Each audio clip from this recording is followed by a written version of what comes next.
This is episode 54, Badass Records podcast. Hanging with Steve Woods. What's going on? Good evening. You want to pull that in front of you a little bit and closer? Talk to Mr. Microphone. That's right. So, the first one was in January and the second one was in February. It took me a few weeks to figure it out and get them up. But since episode 3, I have not missed a week. So when I hit the 52nd episode, it's like, hey, it's a year, sort of. But 50 was cool. I mean, 53 was the 54 first. is great. I mean, they're all fun. Yeah. But this is the first episode where I'm sitting with somebody who has purchased merch. Oh, really? Yeah, absolutely. I should have worn it. Well, did it come? Yeah. Then did you get like? Yeah, no, I wore it in the gym the other day. Did you get notifications like you would for No, we didn't wear anything else you buy online? it. Yeah, I Like did. it felt like a normal a push notification. online purchase, like your order is shipped and here's Oh, track. yeah. Okay, I cool. got tracking. And, Cool. No, it's good. It's a nice shirt. Good. It wears well. What'd you do? Did you do the short sleeve tee? Short sleeve tee in gray. Well, I pointed out. I mean, I thought that I had chosen the blend material yeah. for both the girls and the guys, and Ethan Brown was like, I forget, he ended up buying a ball cap or something. And he goes, "Man, the girls got the comfy tee, and the boys got the one made out of old dog treats. What's up with that?" That Gildan brand is. I pulled it. Oh, you did? Yeah, and then I got a beanie. And it sucked, but my next door neighbor got one that's cool. And then I bought 50 stickers, and each sticker is 4 pieces. And I was like, Oh. what? Nobody wants to, like, Yeah. So No, it's a good shirt. well, good. Thank you for will buying wear it. Till it is threadbare. I'm kind of a t-shirt nut these days. Yeah. COVID, Etsy, like my job. We have some really sweet swag at my company. Do you really? Oh yeah. Nice. Yeah. So I'm kind of a t-shirt whore. I am too. And like just gear in general. I know. Like, I've gone a long time depriving myself of things. Sure. And I'm like, you know what? Treat yourself. It's Yeah. $12. Treat yourself. Yeah, how much is your shirt? I forget. 15? Something like that. Yeah, so I'm like $15. I've always done, I don't know Good. where it came from, but just because. California? No. Like this whole thing in my head where, not like coming from, an abundance of money. It's like every spend is like the longer it lasts, the more it reduces the per year. Yeah. So if I buy like a $95 pair of sneakers and I keep them for 14 years, then I'm like, good job. Oh, yeah. And it's like, I'm tired of doing I don't want to do that anymore. I have the same mentality. I think it comes from my German and Scandinavian history or heritage of very work hard, put your money in the bank, save it, Right. go buy a car and drive it till it's dead. Right.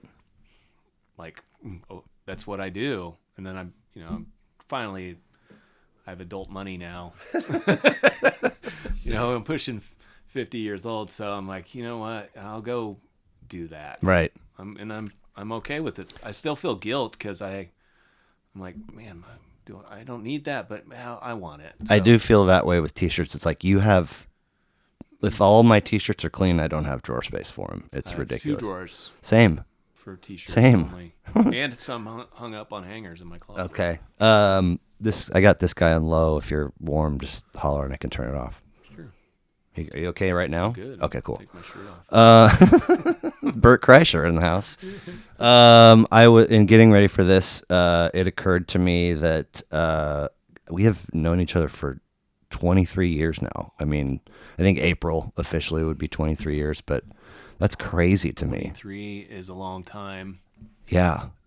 And our paths have crossed a lot. I have. I've been thinking about this a lot, leading up into this conversation, and like, I wasn't sure if it was 23 or 21. Right. Like we could go back to McCoy's. Mm-hmm. Like, I've been listening. Full disclosure to a lot of your episodes. And Okay. I went Thank back, you. I've listened to almost all of them, but I went back first of all to the ones with the people that I know. Yeah. We have that mutual orbit. And then I'm like, yeah, was that 20? When did you come to the ranks of McCoy's? Right. And, like I joined McCoy's in 2000, because I just left Japango's? Japango's and Union Cafe. Okay. Left Union Cafe shortly after New Year's Eve. Oh, yeah, the clinkety. Yeah, it was the only job I ever got fired from. Clinkety crash. Only job I ever got fired from. That was Matt McLean. Wasn't Matt's fault. I don't know. But regardless, so James and Mark hired me, and I started shortly in maybe January or February. So you were only there for a few months before I started? I think so. Wow. Yeah. Okay. In 2000. Yeah. And then so you came aboard, and I was hired on as a sous. Mm-hmm. And who was in charge? Was it Jeremy? Jeremy Lane. Yeah, Jeremy Lane. So you ever run into him? I do. At Homesteader? Do you have his your business? No. I mean, I used to run into him when he had the Market 3. Mm-hmm. And then since then, I've run into him a couple or three times, but they've been super random. Mm-hmm. And like every time I run into him, it's like harder for him to remember. It's easy for me to remember. He was the chef. Yeah. Right. And then we didn't sell. I don't think I ever inherited that, but I worked with you a lot, and maybe I think I covered you too. I don't know. But so I would have anyway. So it's easy for me, but I was just some dude. Yeah. Some random. But I also don't know if he's walking down the path to growth and development, which may also hinder. Yeah, that's fair. Memory. But yeah. So, and then he was relieved of his duties. Yeah, meth and feta chef. I was. You wanted me to say that, didn't you? I thought you were going to lead with it, but then no, I have respect for him. Yeah, he's a kooky guy, a character that can come in and out of your life, and he has a good restaurant downtown. Two of them actually. Right now? Yeah. That he owns? Uh-huh. Oh. Yeah. Okay. Yeah. What's the main street that runs right into the city market? Is that Broadway? I think so. So on Broadway. Okay. Just one block to the south of the bridge. Okay. Homesteader. Oh. He's got a dinner place. Homesteader, I think, is breakfast, brunch, and lunch for the business crowd and weekend people. And then he's got a dinner. And they're both his? Yeah. Good for him. Him and his wife. Okay. All right. Who is an excellent pastry chef. Really? Yeah. Huh. So, yeah. And they've been open for years now. Interesting. Yeah. So anyways, let's see. So he's gone. You get boosted. I got promoted. Yep. And then you left for Kona. Well, and then how long was I there with you? Were you promoted to sous? Yeah. We had a couple people though. That Gilbert guy. Well, you're skipping over Brian. Epilepsy. Brian. Oh yeah, Brian Castro. Is it Castro? I don't remember. Castillo. Okay. His dad is a chef. Pete Castillo. Gilbert, and then Josh Lynn. Oh, I forgot Josh Lynn. Yeah, that's a good dude. So you left, and Josh and I kind of just ran it for a while until Lawn Boy came along. Lonnie, yeah. Yeah. That's a good run at McCoy's. Yeah, you left there to go do Kona, right? What's it to open? It was to open it. To open Kona, yeah. Did you open like holiday season? We opened Plaza. So I left and I went to Scottsdale and trained at their stores there in Scottsdale and Chandler. They only had 2 stores at the time, and the third store was in Kansas City on the Plaza. Their first out of the market, right? Arizona proper, I suppose.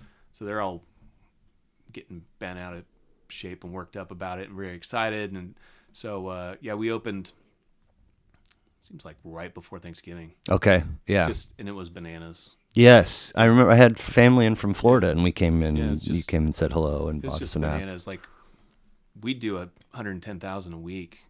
Easy. Every week. Wild. Yeah. And they're still open, right? Yeah. I haven't been in there in a decade. Right. But they're they're paying rent on the plaza. They must be doing okay. I think our rent was like $27,000 plus a percentage. If we did over X amount, we'd get something just ridiculous. Yeah. Kona was a good run. And then you did the Lions Gate? No, I left Kona to go be a corporate chef for US Foods. That's right. And then Mike Lane hired me. That's right. Yeah, Mike Lane hired me, and then that was a good gig. And then I left there to go partner with Steve Kerner and Nick with Ingredient. God, I forgot about that. Yeah, I did too. I want to forget about that. Well, that was a good. There wasn't there something about like the way that you were given information about how things would go ahead of time. It didn't end up looking that way. No, right? It was. I think Ingredient was a great idea and theory. It's ahead of its time. I mean, if you open that up right now, you'd probably do quite well. Yeah. But I was brought on to be a consultant and kind of help them move and navigate through multiple units. Mm-hmm. And we had our store in Lawrence, and that was on Mass and I think 9th and Mass, right on the corner. Great location. Yeah, just bustling. And then let's see, we did the Plaza location next in the old Miners grocery store. Okay. So we got 2 stores. I'm living on the Plaza, Janie and I are on the Plaza then. Back and forth to Lawrence every day, or going down the store on the Plaza. It was a lot. Mm-hmm. And then people got greedy, I suppose, and they wanted to start franchising and open up more stores and get more people and investors and bringing all these things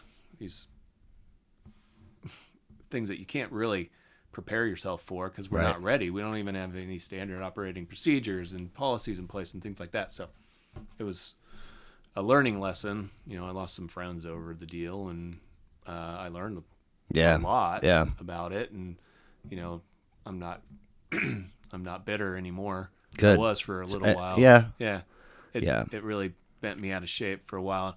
And at the time also, Janie and I were trying to have kids, and so which was not super simple, was it? Super simple, right?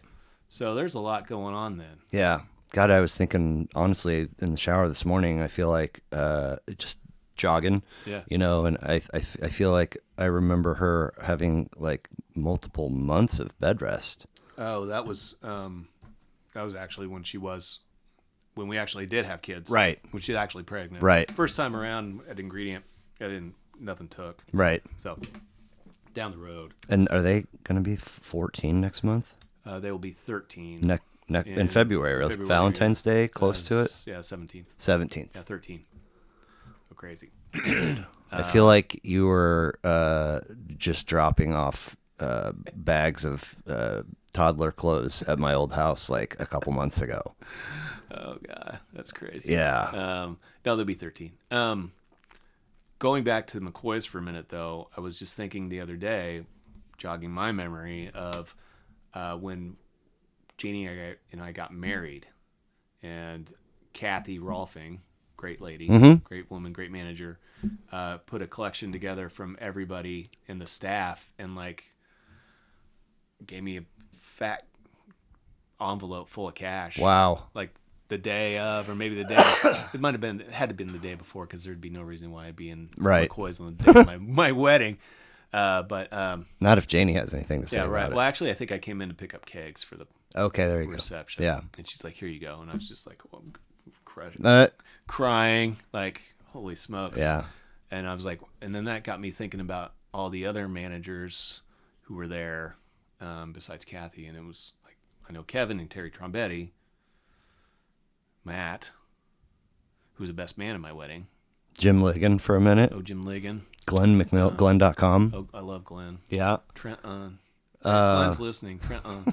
You got to get that dude on here. And eventually, I don't know, you might have been gone by the time Rich.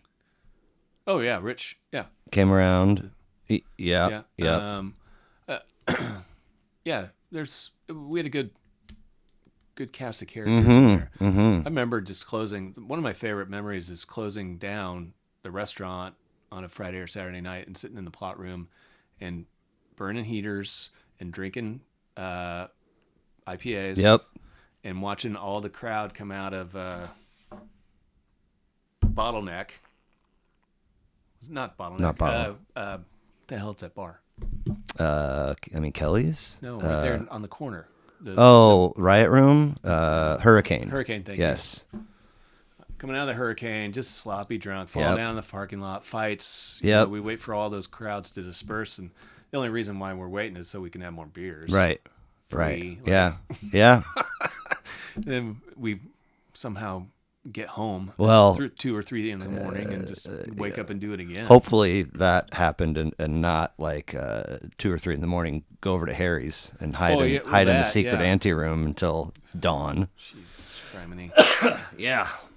That's the thing about the industry is you are exposed to a lot of things. Yeah. With booze, drugs, and characters. And you're just like, I can get down with this. Mm-hmm. And if you can, then you're golden. And if you can't and can't cope, then you're going to be destroyed. Run far and fast. They're going to chew you up and spit you out. Yeah. So. Born and raised KC though, right? Yeah. And then did you go to West or did? Oh yeah. And West. So, is that where the God damn it, Jason? Baker? No, Ted Lasso, Sudeikis. Sudeikis, yeah. Did he go to West? Uh-huh. So, were you guys ever? He's 2 years younger than me. Okay. So, So he and then where did Rudd go? Did Rudd go to South? He's at West. He's West. He's 2 years older than me. I knew his sister. Okay. I actually know Paul. Oh, really? Okay. Example, we're sitting in the Falloon not too long ago, maybe a couple of years ago, and he walked in over the holidays, and I'm like, Paul, and just Sure. walked right up to Janie and I. Janie's just like chin. Yeah, of course. But he's a few years older than me, and I was in forensics, and he's obviously in that whole group. And Yeah. So we would come back every once in a while and speak to the class and work with us on some things. But you say Jason Sudeikis, and I got to drop the fact that my wife dated him. Oh, if I knew that, I forgot. Yeah, no, it's fine because I like to make fun of her for that. And I'm like, look who you got. Right. So where was she? Where was she at West too? No. So she didn't grow up here. She's that's small right. town, Central Kansas. Yeah. Kiowa. Get him, Dad. Yeah. No, she was in the theater community because she majored in theater at K-State. Okay. Acting degree, theater degree, and she did some shows actually with oh my gosh, Eric Stone Street. All right. So there's that, and then so she made the move to Kansas City after graduation and did late night theater, some improv. God, I forgot all about comedy. that. Stage and Stove. Yeah, man. You know what? We just deleted that this year. Or the AOL account. Yeah, 2022. Nice. I'm like, what is this $19 charge that we're getting every once in a while? I'm like, AOL. That's so I can get on my desktop and instant message with Like- Blair like before we go to work. 40,000 emails in my inbox, and I'm like, this is all spam. What the hell? We gotta get rid of this. Yeah. So anyway, so she came up to Kansas City and was in that whole scene with Billy Brumblecombe and Jason and Jared Brewstad and all these great. You know Jared Brewstad. I don't think so. He's a regular at McCoy's. Okay. And he ran that coffee house at the end of the block on Pennsylvania. Oh, okay. Westport Coffee House. Yeah. That theater thing. So she did that, and they were, dating for a while, and Really? and then he left to go to Chicago, Okay. and they were like, whatever, break up. Sure. Then broke up. And So that's where I swooped in. right. I met her actually at 75th Street Brewery, Okay. Casey Hops. Sure. It's the relationship maker and the relationship breaker. That's right. That's right. I collected a paycheck from them for the first handful of months. My first year married. 75th. It was brutal. It was 75th Street. Yeah. So you mentioned Stone Street and then Wriggle. Where does he fit went to in? South. South. Yeah. Okay. Yeah, I don't know. He might be 4 years older. Okay. Might have graduated in 88. What a funny little posse, though. Yeah, it's weird. USD 512. I know. I mean, Yeah. wild. Yeah. And then you have one sister that's younger. No. So I'm the youngest. You're the youngest. I'm the youngest. My sister is 8 years older than me. 8. My brother is 4 years God, older than me. Totally botched that. That's okay. I don't. And do you know how mom and dad met? No. No. Do you have memories of music being on in the home as a kid? Yeah. So, my parents are divorced. Yep. My dad left before I was born. I remember that now. Yeah. Like I knew it was young, but geez, right? Yeah. So he left before I was born, and I just found out in the last maybe 3 or 4 years, like he didn't even sign my birth certificate. Oh, damn. I know. I was like, "What's this, Mom?" Because I had to get a copy for passport or something. I forget. And she's like, "Yeah, he didn't want to sign it." I'm like, really? Cool. Like, The gift that keeps on giving. what a dick, Right. you know? And he's active in my brother and sister's life. Oh. You know, we can open up that chapter if you want. Like, Has he always been active in their lives? oh yeah, like I'll go back in my core memory of like Is that him is that coming- an Inside Out reference? maybe. I love that movie. Yeah, it's a great movie. I think there's a sequel coming out. Really? Outside Maybe. In? I don't know. And I remember as a kid, so my dad he's an entrepreneur, businessman. He Okay. did well for himself. But I remember he would come into town. He was living in Denver, maybe in LA off and on.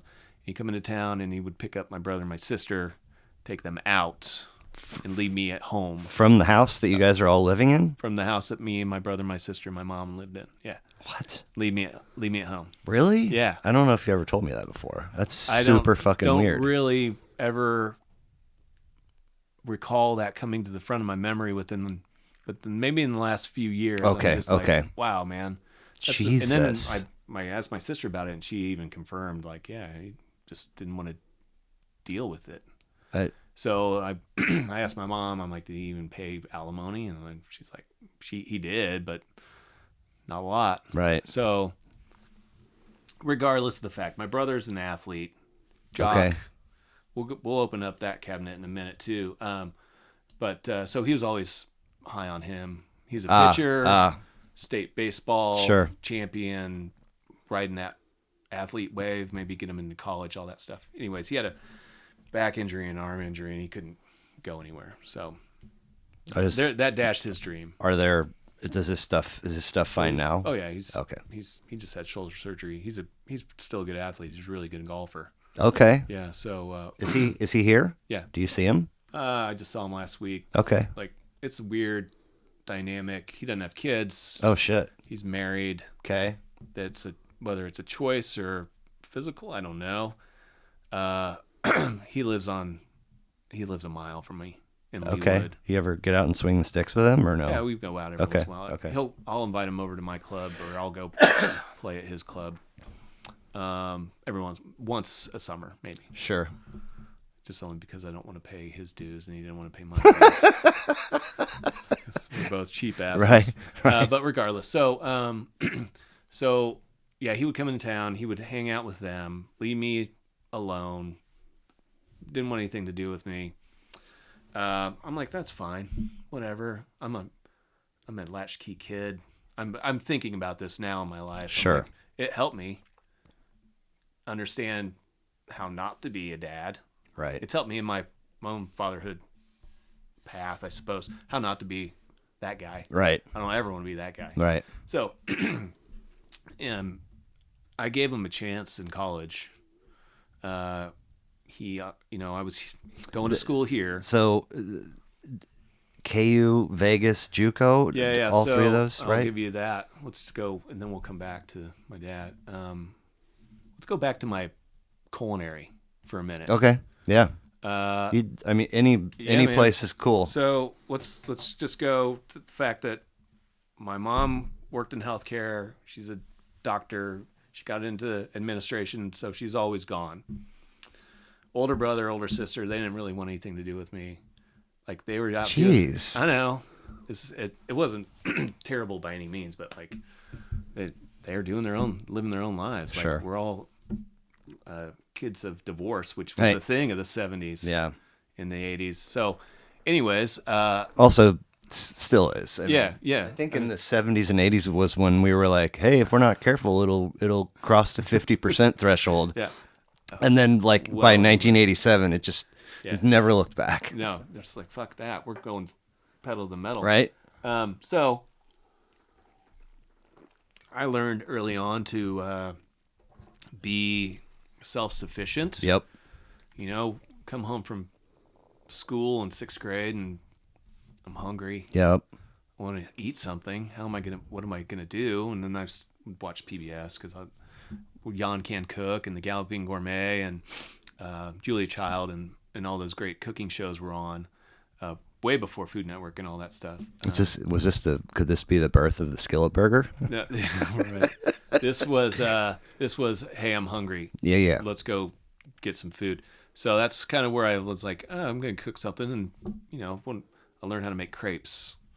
So, I'm like, this is a thing. I asked for a cookbook for Christmas one year. My mom got me a cookbook and an Atari, but I was pretty jazzed on this cookbook stuff. So we talked a minute ago about cicada and heirloom. Right across the street is the Rieger has a 3-spot facility these days, 3 different dining areas, and the chef lives there. Really? But he went to that after selling Brookside Poultry Company. Oh, Tom or Abeling,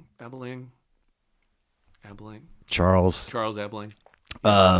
He lives right there across the street. Yeah, fuck, man. His car's parked in front of my house right now. His business? No, he's like, I called on him when he opened Brookside, and he's in tight with the Scavuzzo people. But anyway, so he was kind of early in pandemic. He was like, yeah, we're going to do this beef addendum to Brookside Poultry, and then also we're opening a creperie.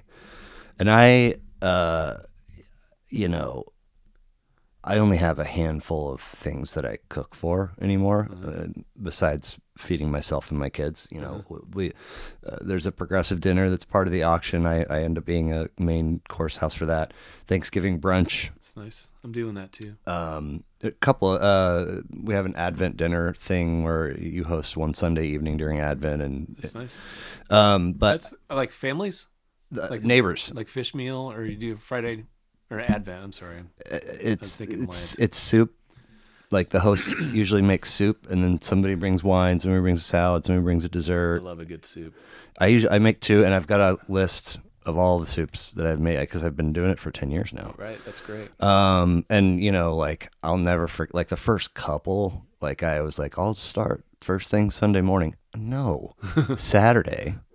Start early Saturday. Yeah, and then they have all night to. It's like the first time I saw, maybe the only time I saw a chalkboard, outside of a restaurant, and or maybe it was actually on a menu, and it's, instead of soup of the day, it's yesterday's soup, because yesterday's soup's always better than. For sure. Anyway, yeah. He's like, yeah, we're opening a creperie, and I was like, oh gosh, I want to ask you. I've just been dabbling in making crepes, for the first couple times recently.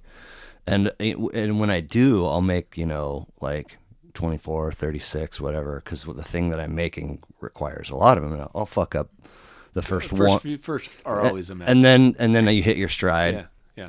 And so I've always, you start to see those first couple bubbles, and then I flip. Right. And for a minute, I was kind of like keeping the broiler on and seeing a flip. So if you go like 75 seconds and then 15 or 25 after your flip, how does that second side versus, the salamander or the broiler or whatever? Right. And I couldn't even get all of that out. And he goes, oh my God, you never flip a crepe. Never. And I was like, huh? And so I was like, wow, I totally, because I was working off a recipe. Yeah. And so I went back and I was like, no, I didn't. It says right here. And so the next time I made a batch of crepes, I was like, I don't think that I want to have the other side of the crepe raw. Oh no, I like the tender on the other Huh. side. Yeah, And little crisp on the edge. And but if tender. you're doing like blintzes and you're gonna end up rolling, doesn't the raw subject it to poke through Yeah, I can see easier? that how not being as pliable. Yeah. Anyway, Yeah. No. I don't even remember Oh, where I jumped in and no, interrupted it's you. fine. So yeah, I'm like, Oh, grapes. you need food. You're Yeah, looking I'm for eating food. Like, Julia Child. yeah. So kind of advancing a little bit, I think, as a young latchkey chef. I like progressed to the fact of having dinners ready for my mom. No way. When she'd get home. Yeah, I mean, this is a year or two Sure. going 7th, 8th grade, all that stuff. Like, I liked it. Like, number one, I'm doing work behind the scenes and then serving some food, and I'm getting rewarded with a smile and a thank you and things like that, right? It's the gratitude I think I was maybe striving for, Sure. that I didn't know about at the time, that was really it. But you know, when you make something nice and somebody enjoys it, that's the beauty of food. And So so it helped me. the Advent dinner thing, there's enough families. There's only 4 Sundays of Advent, right? There's enough that if you don't, like, as soon as the text thread starts, if you don't snag a Sunday to host, you'll miss it. You don't even get to come. No. Oh. You come to all of them, Okay. but there's only 4 hosts, you know. So if there's 6 or 7 households, I see. not everybody's going to host every year. So you just be a participant. Yeah, but you still you sign up to bring something, Right. and so, but I don't ever want to. I enjoy it, and I also don't want, and I've never so I guess I've made 20, maybe 22 soups. I've never repeated. Mm-hmm.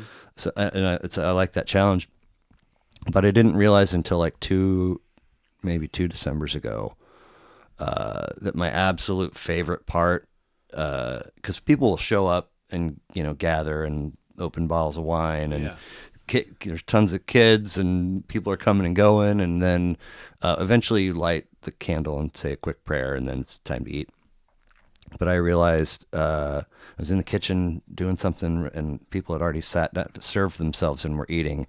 And I swear to God, dude, like in unison, there was like 14 or 15 sets of spoons clanking against bowls and 0 conversation audible. And I was like, oh, Yeah. it's way, way, way better than somebody being like, that was really good. Yeah. Just you Oh, yeah. you know, nonverbal. The silence. Anyway, Yeah, no, you started I get liking that. the 100%. Yeah, so just making food, making dinners, and you know, my grandmother was a great cook, home cook. You know, her German schnitzels and sauerkrauts and all the great sausages and all that great stuff. And our family on my mom's side were very gracious hosts. They like to have fun. My grandmother loved to have people over at her house over there in Mission Hills and just have family and everybody just Sundays.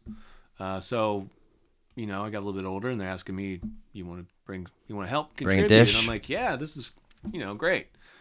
You know, so that's kind of where I think I discovered something within me.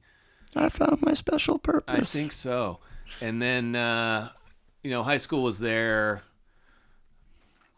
I worked a few jobs. My first job ever was the stock boy at Drug Emporium on 87th Savings Street. so big you'll need a shopping Right. cart. And all I would do is face the labels and talk to the guys in the back in the break room, and they're smoking cigs Nice. and whatever. And then next door to the Drug Emporium was this restaurant. I think it's called the Blue Note. I may be misspeaking on that, but it's a little jazz place. I love it. Yeah. It's the best name ever. Totally.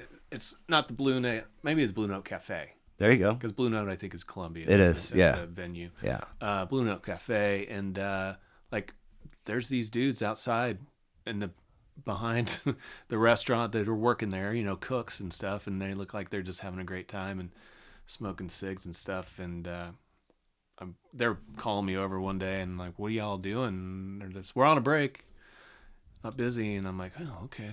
And then this kid came out and he's like, hey, we need you get you inside. We got something going on. Need you to cook something or whatever. And he's like, hey, you work here? And I'm like, no, I work next door at Drug Emporium. He's like, you want to work here? Like, doing what? Bussing tables. I'm like, really? You make some money? He's like, I make cash. I'm like, yeah. So I think that was my first. Okay, that's a great story. Let's go. Foray into restaurants. Just And it's slightly different than facing labels. Yes, a little bit. And my mom was like, I guess you can do that. And no late nights. I could work a late night on a Friday. Sure. But good job, Mom. Yeah, good job, Mom. And then I'm like, look at this scene, man. It's hustle and bustle, and you got some live music over there, and you got dinner plates clanking around, and you got your dishwasher who is telling you great stories and tales of who knows if they're honest or not. You got all these line cooks and all this stuff, and I had no idea what a kitchen setup was until then. So that was great, great exposure.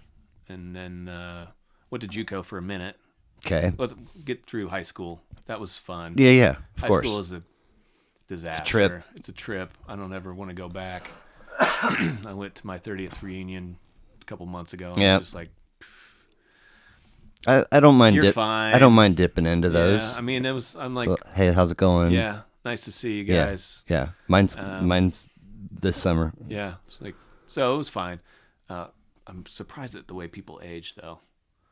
Like differently. So that was you literally look the same as you did the day I met you. Oh, thank you. That's nice. It's obviously I don't know what you look like before that, but I mean it's weird when you, because at those kinds of things, you'll see people are like, oh my God, you haven't, and then you see people like, you don't look anything like the human being I knew 30 years ago. I don't remember you looking like this at all. Well, it's nice of you to say. It's I've collected all the tears from my haters. And I just rub them like on my crow's feet. Crow's feet lubricant? Yeah, a little bit, you didn't have haters in high school, did you? I don't know. There's a girl, I just now, somebody created a group for the class of 30 year, whatever. But there's this girl, a friend requested me some time ago, and she looks like this girl that sat next to me in Algebra 1 junior year. And she dressed differently and wore her hair differently. And I just remember her being big into Erasure, the band or the group, whatever. Yeah. And I think she verbally told me that I whatever, like, I was just trying to figure out, everything. No, I don't think that's not how, Right. But anyway, I've seen her, she have a friend request and blah, blah, blah. And I'm like, I don't have any idea. The only way I know who this person is if they changed their first and last name.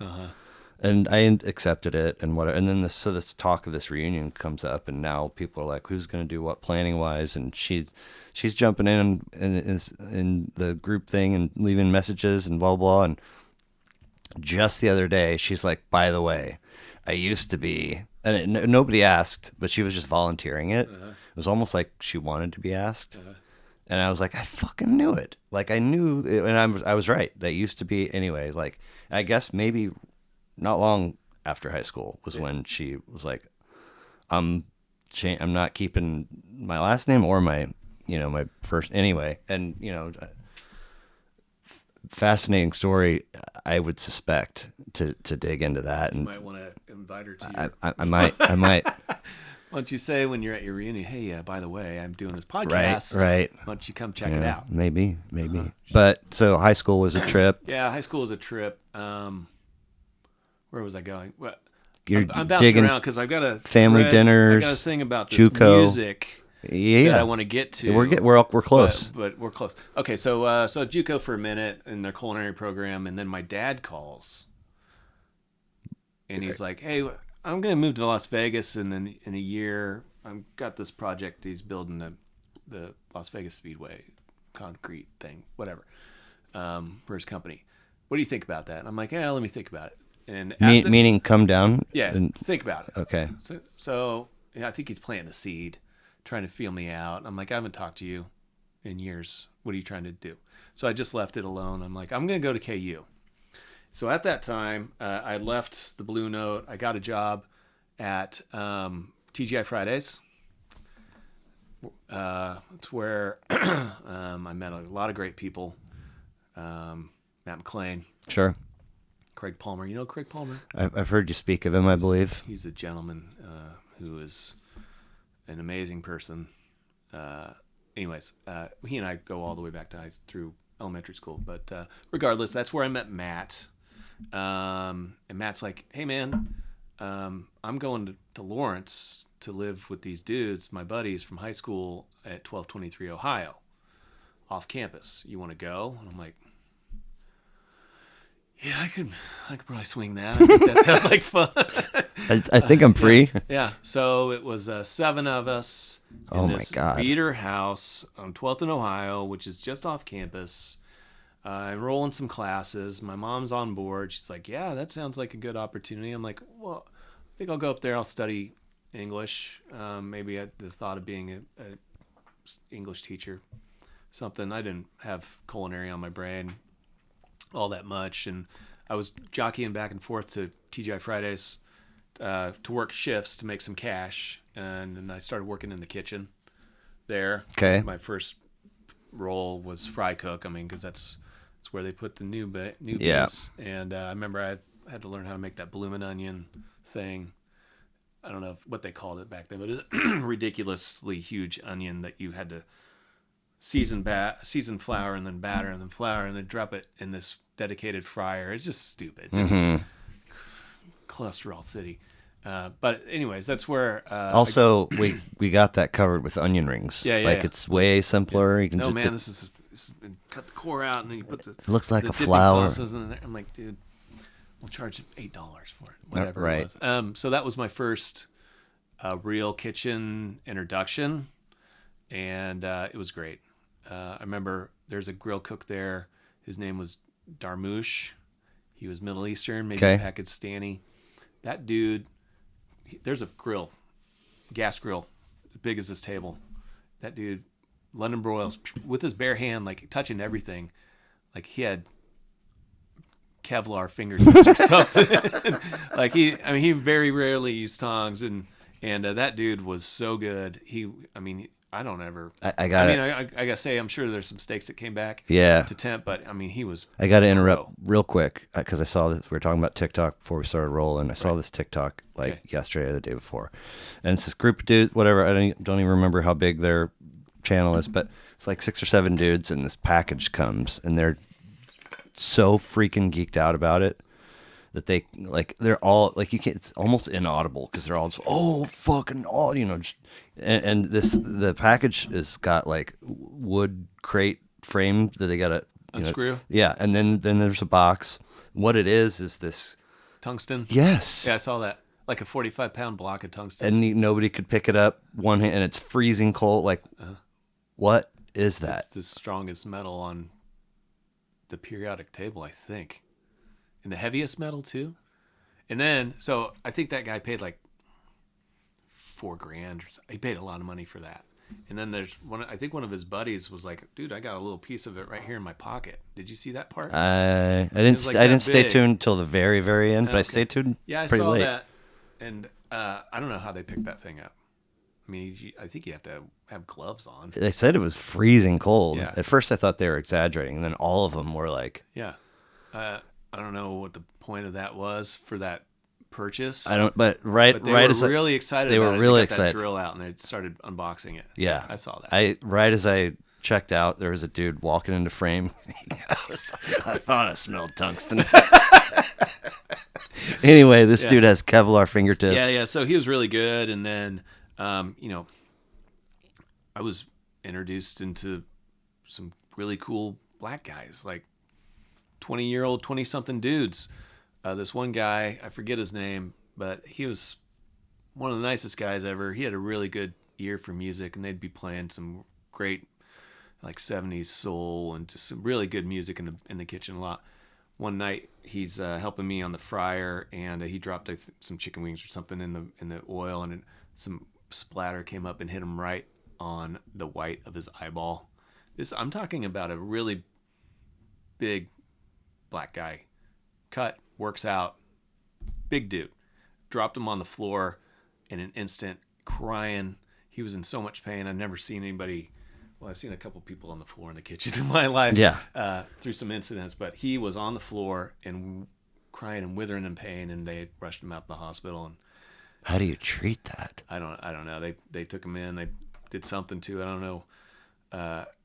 He came back with he didn't come back for like a week, but he had a patch over his eye for a long time. And dude, tough I just guy. learned today, like a couple hours ago, that John Cooper. Yeah. Are you aware?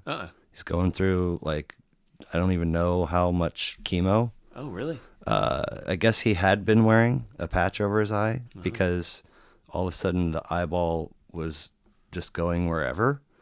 Interesting. The other one wasn't, but in order to see. Yeah. And so then his neck was bothering him, and he had just done some kind of water skiing, something or other, and thought, so they go in to check it out, and they found like three tumors. Damn. And one of them is, messing with a nerve that goes all the way up.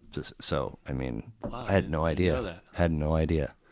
But anyway. That's terrible. So this dude goes to the hospital. Yeah, anyway, so he goes. Anyways, it was a good introduction into restaurants, and obviously it's a corporate chain restaurant thing. So there's some good regimented management there for the most part. It's a good experience. Sure. So, anyways, I'm going back and forth between Lawrence and Overland Park, Oak Park Mall to go work with McLean and I, and we're just a bunch of degenerates, we'll have after dinner or after work drinks at the bar, sure, and then drive to Lawrence, and then by the time we had a rule, we're like, DeSoto is when we'll, take chief chief it up. We gotta wait till DeSoto, and we hit DeSoto and just roll into Lawrence, and like, where are we going tonight? Yeah, the night is still young. Louis, downtown, or I forget that bar that's upstairs, the Jazz House. Yeah. Like, man, and I was underage. Sure. So I thankfully had my brother's ID. Yep. So that's one good benefit of having an older brother, where you look pretty similar in features. So there was that, and then I didn't do too well in KU, obvious reasons. Live in a house with 6 other degenerates and have a 45-minute commute to work. In a house that was pretty much a party every night. Sure. Yeah. So we had some great guys that I lived with, and some good friendships were made. And anyways, my dad was like, "Why don't you come out to UNLV and study the hotel restaurant culinary program?" Because I expressed some interest to my mom about maybe wanting to go to Johnson Wales or something. And so in steps my dad, who was trying to position himself, I think, into my life. Okay. So there was some good intent behind it. I think he didn't have like other business. His intent has always been, let me buy that for you. And that covers all of my fatherhood umbrella responsibilities. I think it was always that way, even with my brother and my sister. Oh, okay. Yeah, you need something. I don't have to get in there emotionally or invest any time. Yeah, exactly right. You need something, here you go. It's no problem. Okay. So I'm like, yeah, let's give this a shot.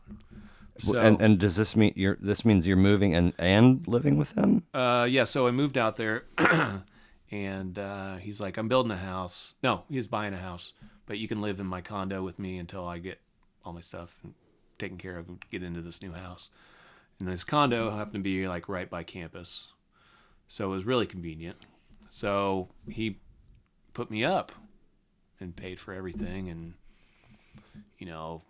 I'm fucking around, and it's Vegas, I just turned 21, so I'm like, let's go and see what I can do. So I worked at some great hotels, Hilton International and Caesar's Palace, Spago. I worked for Wolfgang Puck, and got just grunt work, sure, prep cook stuff, yeah, for the most part. It all counts. Yeah, it all counts.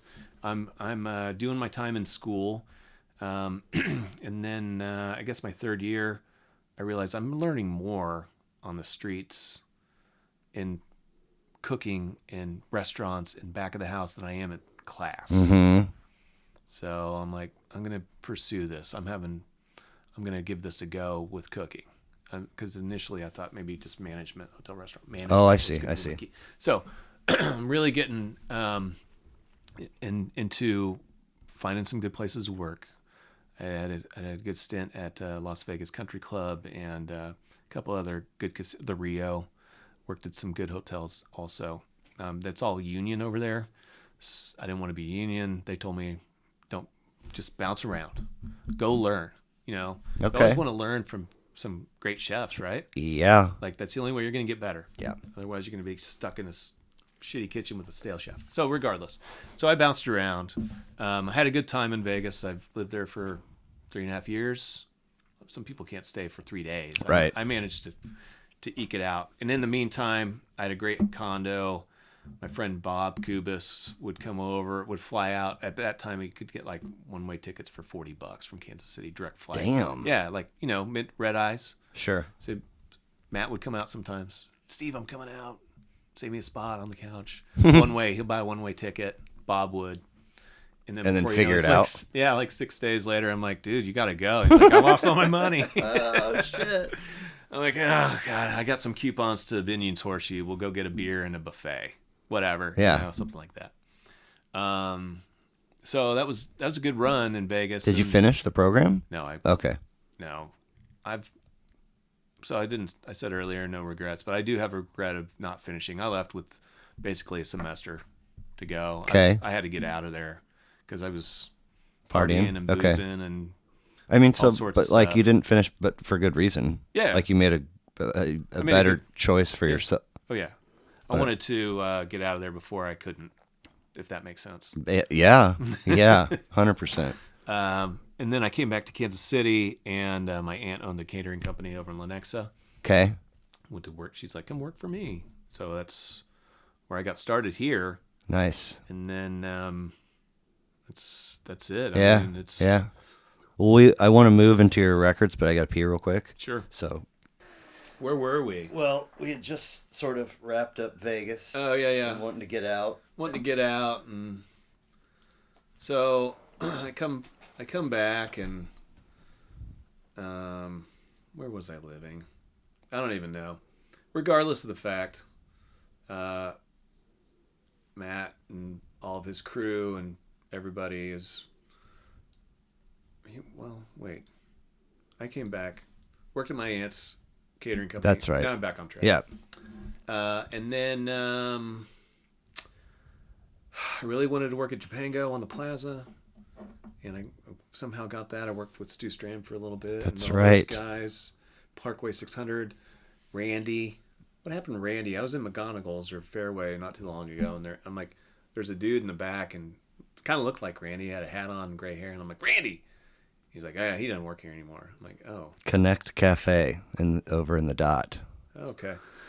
Is it his or Yeah, it's so they like adopt their 30 adoption from- 30 yes, Yeah, it's yeah. It's a big tied deal. it's tied in with that. Oh, okay. And Lonnie's over there. Connect Cafe. Yep, and Jeffrey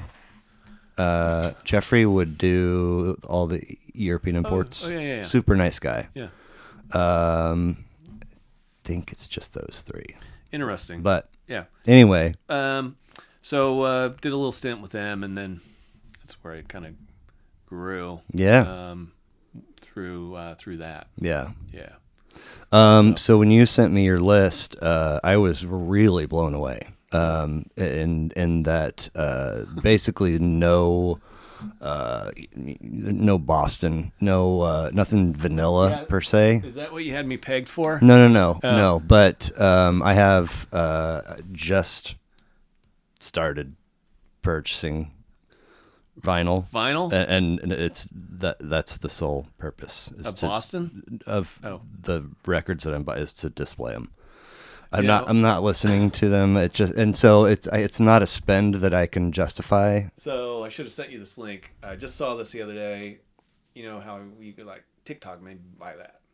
There's a guy, and he has a nice vinyl collection. I got a pretty good sizable. Do you really? Vinyl. Yeah. Nice. Anyways, and he bought a clock hands, battery operated clock hands, kind of maybe they're a good size, and he had a big blank wall in his basement, and he set up the albums that he liked as numbers on a clock, the face of a clock, and then he put the clock hands on there, and it's pretty cool. Nice. Yeah. Yeah, send me that. Yeah.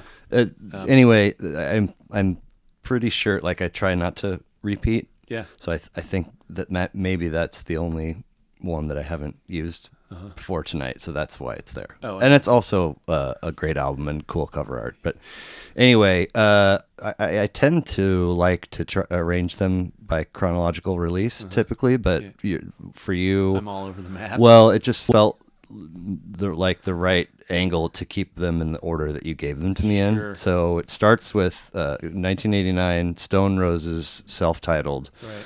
The Apple blurb calls this debut a career cripplingly hard act to follow, meaning it was so good. And then really, I think they only made one other studio record and then a couple of other assortments, which we'll get into. Best of and some other random compilations. But I've of course I know the name, but I've never sat down and listened to him. So Did when you listen to him? Yeah. Yeah. And I don't know if it ever got any better than the lead off track from that record, which is I Want to Be Adored. Absolutely amazing, beautiful, gorgeous. Right. I mean, just absolutely blew my mind. So how did you get turned on to Stone Roses? So, I've been thinking about this conversation, and I'm pretty fortunate for the musical influences I've had in my life. Nice. Considering.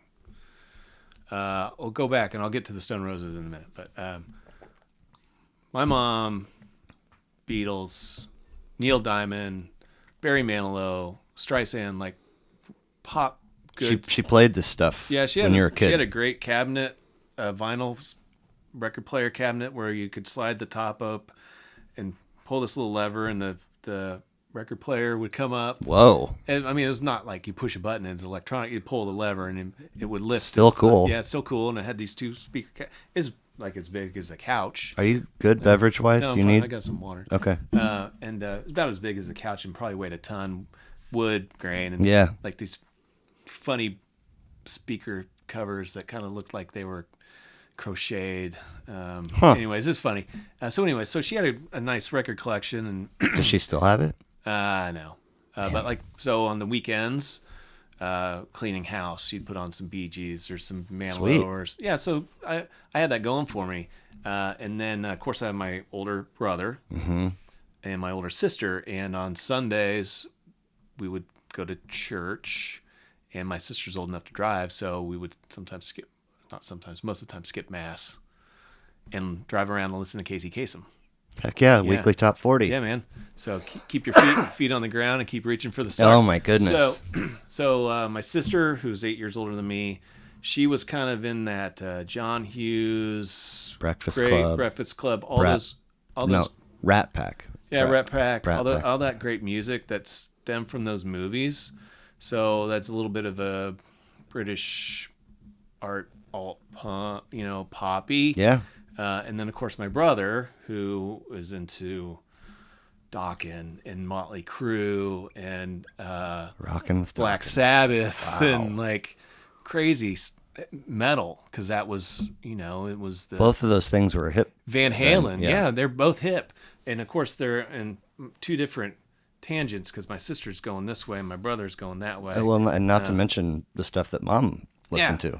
All three. So here I am in the middle of everything, and I'm like, I love what my sister listened to. It's poppy, good stuff, and know much about it. And then of course my brother, like, let's go, Van Halen and Led Zeppelin and all these great bands.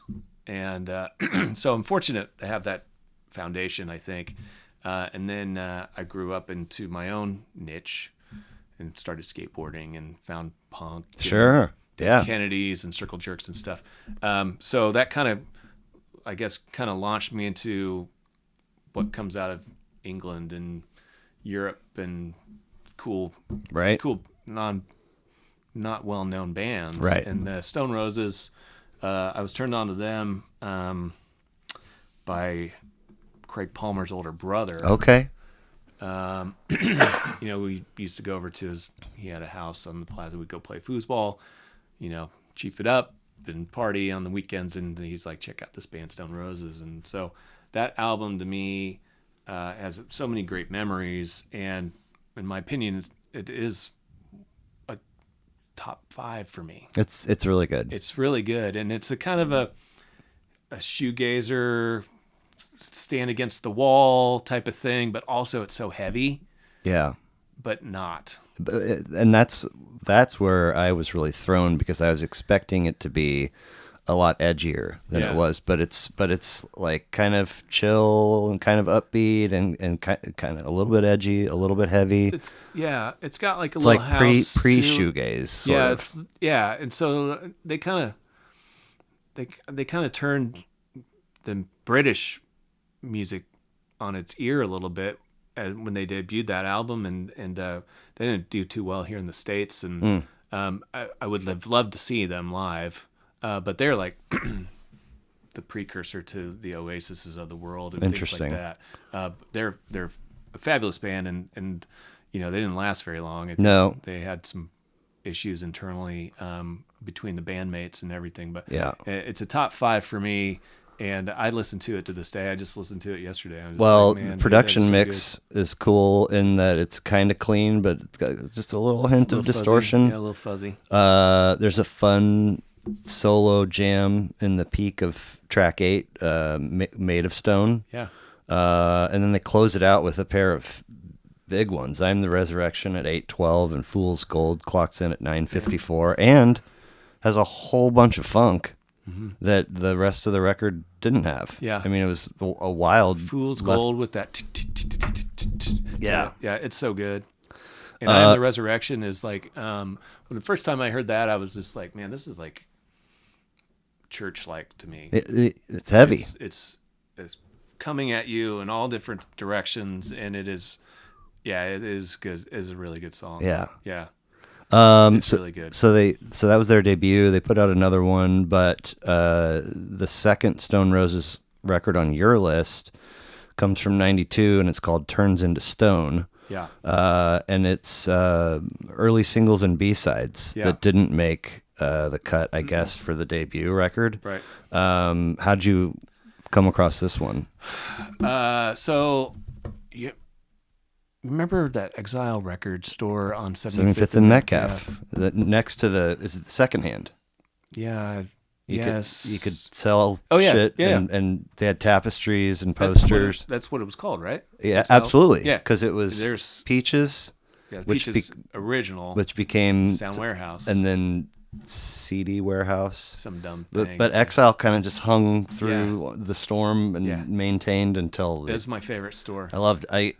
Yeah. So I became friends with a couple of dudes that worked there. Nice. Not on a friendship, but they would turn me on to acquaintances. things. Yeah. They're like, hey man, you like that? How about this? Check this album out. And so they're like, Stone Roses B-sides, you got to have it. I'm like, what is it? And they're like, Turns into Stone. And I'm like, give it to me. Sold. So it was fortunate for them, for that place to be there for me. Right. I'll digress for a minute, because as the age of CDs came in to buying and selling, I would go in there a lot and like take some CDs and maybe a couple albums or whatever and sell them so I could go get some beer for the weekend. And I have to go back and buy them the next week or whatever. And it's so dumb now that I think about it, because I know I lost a lot of good stuff to that place. It's a funny, it turns out to be a funny name in that for the business to have, in that I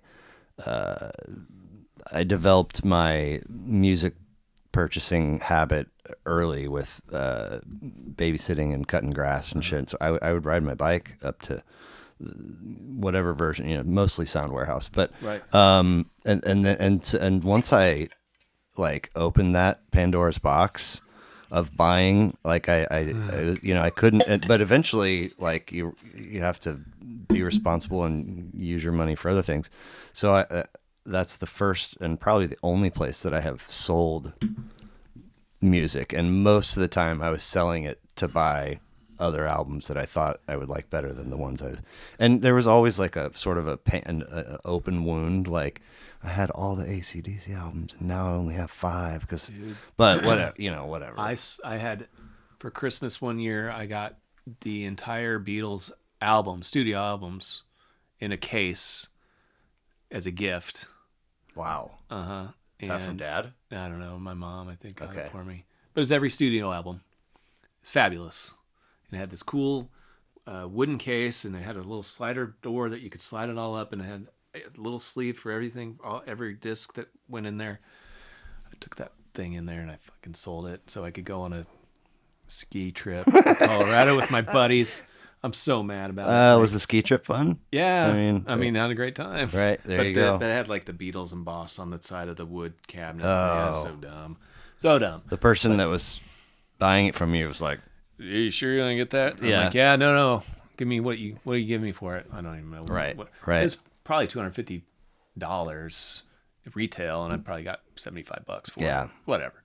Regardless. But anyways, I was lucky to have that space in my life to go and explore that. So I get a good ways into this one, and I'm like starting to be distracted because I can't properly identify who it is they sound. I know it's a mix of like 3 people, and the best I could come up with was like kind of U2, kind of REM, and kind of maybe the Cranberries, and that doesn't speak for any like edge or heaviness. Yeah. But it's kind of like this background blend of those sounds. So I think that U2 obviously came out prior to Stone Roses, making albums and getting notoriety. But I could see a little bit of that. Also, though, their guitar is so heavy. Yeah. And their drumming is more of a little bit jazzy or a lighter beat on a lot. So I don't know if I could pitching them into weird. Something, but no, I get it. It was a Hail Mary. It's good. I think that they for the short career that they had, influenced a lot of bands. Track 7, Simone. Yes. Is 4 minutes and 24 seconds of basically distorted instrumental, and it's fantastic. Yeah. Like one of the highlights of that record for me. That's good. It's interesting because a lot of people are like, "Man, turn that shit off." Oh, it's not. Janie's like, "Skip." Right. Well, yeah. Yeah. Similar closing structure with a couple longer tracks at the end. I think a different version of Fool's Gold wound up on there. Yeah. But it's weird again. Like, so you got these 9 tracks that are mostly like 4 minutes, 5 minutes, and then they throw in these longer ones, and in the longer ones, they feel really loose, expanded, like they let their hair down, like fuck it, man. Just fascinating. So that was a wild leap in that I didn't expect Stone Roses, had never listened to Stone Roses, but I go from that to somebody I've never even heard of before, which is Ride. And the first one you've got is Nowhere from 1990. A mind-blowing album, in my opinion. It is ethereal to me. I mean, maybe not to other people, but to me, that's a perfect word for it. Speaks to me on a lot of different levels. So. Well, it's sort of a departure from the Stone Roses in feel and length, and also like that shoegaze is sort of starting to ooze out. And at 15 tracks, 72 minutes. Yeah, man. I mean, for 1990, that's a pretty bold move. It's a big album. It is a bold and a big album for Ride. Again, another short-lived tenure as a band, along the same lines of Stone Roses, I suppose. But I think the internal strife and stuff was even bigger for these guys. Yeah, they're jump forward to 2023. They're on tour right now. Like I'm contemplating dipping into Chicago in February to go see them. They're playing at the Vic, I Yeah, yeah, think. honey. It's a work conference. Yeah, yeah. But on the other hand, I've been to some shows from bands that maybe you and I grew up listening to, and I'm just like kind of disappointed. But Yeah. the Ride show, they're playing this album beginning to end. No way. So, Okay. and the Charlottes and UKs are also touring with them. So, Damn. yeah, Flashback. I know. And the tickets are $80, and I'm on the fence about it. $80 isn't terrible. I know, but Dip into that savings, recently found savings. yeah, that's like a couple bottles of wine. Right. Yeah, Ride to me again, great band, underrated, underdeserved. Didn't make it too far here in the States. They played at the Shadow. What's the Shadow? It's the America's Pub Okay. on Wow. the corner of Westport Road and whatever that Yeah. street is. Uh-huh. A long time ago. Okay. I Okay. couldn't go to the show. I was in high school. I could not go to the show because I had a final exam. I think this was in 90, maybe. Okay. They would have Couldn't been hot off the press. Yeah, I couldn't go. I was so mad. I was like, no, I'll see him next time, of course.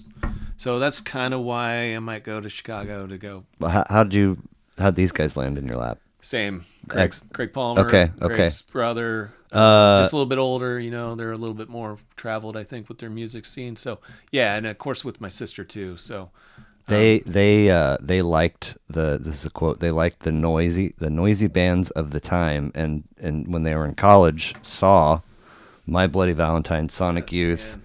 and Stone Roses. Yeah. Those are, again, that is a great, like, let's go and listen to all those bands because they're all amazing. Right.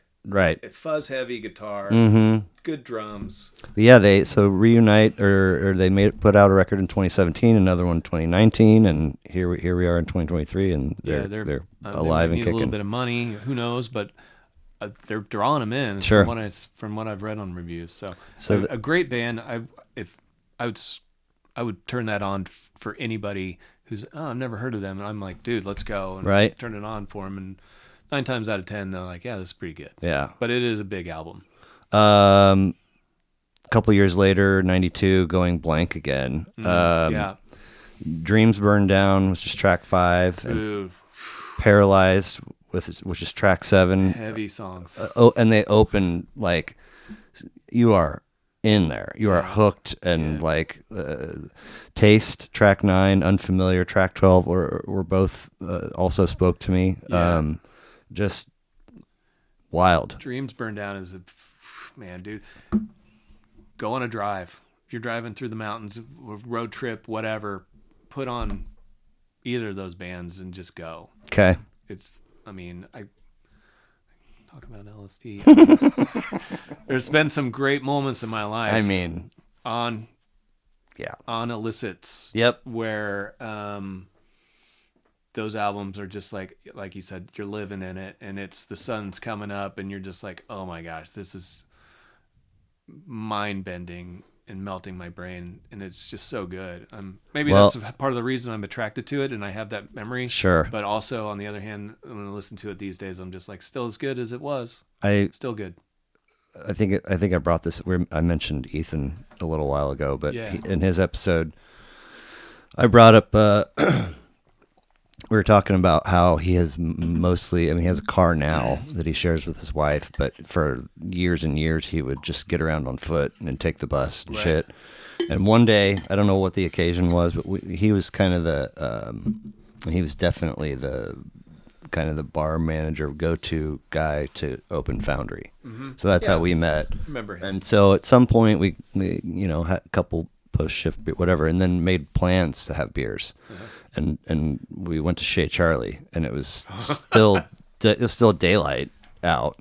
So we sat at the bar, and Jessica Kyle Murray, who she worked at Harry's for a while, she's serving us, and I have just gotten to that level of confidence, 2 3/4 beers in, liquid courage. Yeah, and I think that I have the stage, and so I'm just like going on this rant about all the glories and the wonders of acid. Uh-huh. And at some point, like Ethan's like, dude, what are you doing? And I was like, what? And I looked around and everybody's like, just staring at me as if I'm completely lost my mind. And I'm like, what?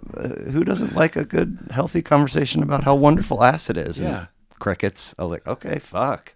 Yeah. I read the room wrong, but Wow. I mean, you guys are missing out, dude. Yeah. Like, I mean, I'm tapping into age-old memories, but they still live in, framed, and they've got a spot on the shelf. And Dude, we're digressing, but yes. One of my best times was Alpine Valley, Lollapalooza. Oh, wow. Tool, Ministry. There's a couple other great bands that were on that bill, but we were there. And Red Ant, Tab. Okay. In the parking lot. Cool, kind of a early summer evening. You've been to Alpine Valley. I have, yeah. There's one tree that's up on the hill. You know that tree? Yeah.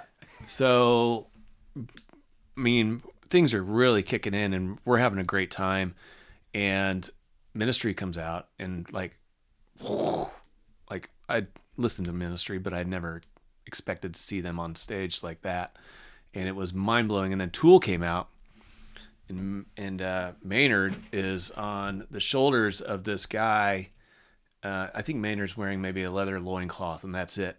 And he's on the shoulders of this big hulking guy who looks like he's from Mel Gibson movie Beyond Thunderdome. Mad Max. Yeah, Mad Max. Just he's got a leather face mask on and just strapped up and stuff. He's huge, and he stays on this guy's shoulders for like half the set. Isn't that Master Blaster? Yeah, Master Blaster, that guy. And this dude's just swaying. Maynard's just swaying around and just sing, and they're ripping and going into a great show. And I was just like underneath that tree on the hill, and I was just like, oh my god, this is amazing. Absolutely.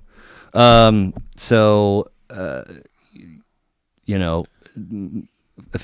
we're going back a few years. So we're going back to 1986. Sure. And here it is, HEAR, the debut of the Flaming Lips. Yes. I've been around some Flaming. I've been at festivals where they're there. I kind of know, but I never sat down and listened to them until my buddy Bryce, who did episode 35. That hit one record for his. So the whole thing was about At War with the Mystics. Oh, that's a great album. 2006. Yeah. And then I had a buddy that gave me 20 records, and I 20 lips. Oh no, but I cherry picked 10. And then at the end, we kind of just real quickly touched on the 10 that I didn't, and Soft Bulletin from 99. So point being, to get ready for those, I learned a lot about those dudes. And like, I was kind of like, whatever, the guy gets in a bubble and fucking, I don't get it. Yeah. It's not for me. But War of the Mystics and Soft Bulletin are both amazing. Great albums. And they sound absolutely nothing like this. Right. I was like, what? Huh? Yeah, it sounds like they made that album in the bathroom of some gas station that's on the side of the highway. The biggest standalone for me is over the years, all of the experimentation that they've done with sound and the way that they put stuff out, and all very, very cool. Yeah. But you could tell this is sort of the foundation of the band kind of figuring out who they were going to. Very rough. Very, yeah. Maybe not even the foundation. I think they're just starting to dig a hole for the foundation. And the main dude, Wayne, his brother, they were like, I guess this was the official of Wayne, and the brother was not part of the mix anymore. Yeah, right. I think he had some mental issues and just disagreements, and I think they're like, you're out. Right. Yeah, they're from Oklahoma City. If you knew that, if you're ever in Oklahoma City and you're in Bricktown, there's an alley, a aptly named alleyway called Flaming Lips Alley. Okay. Yeah. Do you know the story behind the band name? Tell me. So a fellow was performing a coveted act on a female acquaintance. Unbeknownst to him, She had herpes, Oh, and he obtained it. And so at the end that of would the make sense. day, they both had flaming lips. That's great. I love that. Yeah, this stuff is like really stripped down, and these guys are Raw. wild. Is that the last? Did you get to the last song Yeah, on that? I didn't write any you- track names down, but So I think that's the album. Anyway, Flaming Lips. I was introduced to them by Matt McLean. okay, that tracks. Yeah, man. Like, grunge was there in the late '80s, early '90s, and we were all going through that. Pearl Jam, Nirvana, Soundgarden, great bands. Yes. When I met Matt was like, "Dude, you gotta check out these other bands like Temple of the Dog." Oh wow. And Summertime Blues is the last one. 2.5 minutes. No, that's not it. Okay. You gotta check out these other bands. Mother Love Bone. That's where it all began. Dude, like, so he introduced me to some great music, and he's like, "We're gonna go see this band, Flaming Lips. They're playing with Red Cross at Liberty. Is that Liberty in Lawrence? Yeah. Yeah. So he had a couple CDs, a couple albums, and I'm like, this is a great band. Let's go. And so I'm thankful for him to show me the Lips and who they were. Honestly, I think that they've aged out now. They're still just they're still cranking going, out I records. know, they're still going. Like 19, 20, 21. It's insane. But I think for them, like you said, this is a great starting point. Yeah. To go, this is where they were, and this is where they are. Well, you hit us with their debut and then their follow up. Oh my God, The Flaming Lips, 1987. Insane. Punky, punchy, 11 tracks, 40ish minutes. When I met you 23 years ago, like it never really occurred to me that you would ever have been a person that listened to stuff that. 'Cause I'm such a square looking guy. Don't, it's okay. You can say I mean, that. hard, heavy, edgy, kind of like and it's maybe the weirdest part about it is that we definitely had an abundance of pockets of windows where we were playing music in the kitchen. Oh yeah. Anyway, I'll attribute this to like the Lips. My sister's Europe, UK melange. Mm-hmm. My brother's hair metal glam stuff. The Lips, I kind of brought it together for me. So, only note that I came across is apparently from some compilation they put out in 1998, but there's a line in there that says that for the recording of this record, they were experimenting with sleep deprivation. I was like, are you out of your fucking mind? Yeah. Like, what? I think that's the album. Correct me if I'm wrong. You can go back and check your notes. But I think it's Oh My God. yeah, the one. Oh My God. And at the end of the last song, there's like a 7-minute pause. Oh, for real? Yeah. And then after that, there's a 22 minutes. Back in the day of the hidden track. Wah, wah, and it's like a sleep hear wah. So, and I was like, ugh. And so that goes on for a long time. And I remember at the Bottleneck in Lawrence when they were closing down, they got to kick everybody out. They would turn that up to 11 to kick. I mean, you hear that, you're like, let's get out of here. This sucks. Yeah. But that was part of their sleep deprivation experimenting right there. Well, so that album cover is amazing. That art is just ridiculously Salvador Dalian and just crazy. Track 2 is called 1 million billionth of a millisecond on a Sunday morning, and it is epic. Mm-hmm. I mean, they crush. Yeah. It's art. I mean, like, I'm not trying to say anything negative about the rest of the album. Sure. But that, for me, that is a standalone, just like, holy shit, man, this is good. That's a great song. I think for me, when I've discovered the Lips and really who they are, as they're, like you said, art. I think that they are truly artists in the sense of the fact this is an art that we're doing. We're musicians, yeah, but this is our art. Mm-hmm. And a musician's canvas is silence, right? So they're trying to fill it. Yeah. And how in all the different ways. haphazardly Yeah. you may think it may sound, there was a point to everything that they Sure, were doing. of course. And so the lyrics are sometimes a little punchy and weird, but what they're doing with the music Yeah. is insane. Well, you gave us 1 and 2, and then you skipped ahead a couple. 1992, hit to Death in the Future Head. Yeah. Andrew Perry of Select called the group's gorgeously melodic garage pop, rarely short of breathtaking, and this record was no exception to that. Amazing album, great, great album. I think there's a cover of Dashboard Jesus. I don't care if it rains or freezes, as long as I got my dashboard Jesus sitting on the dashboard of my car, something like that. Yeah. Which I think is a Townes Van Zandt. I may be wrong on that. Okay. But yeah, it's a great album. That was I think that's the first Flaming Lips vinyl album that I bought. Oh wow. So I mean, if they've got I wrote it down somewhere. 22-ish records, if you include this. In 2019, 2 in 2020, 1 in 2020. How much of the whole discography are you? Oh, I think I stopped at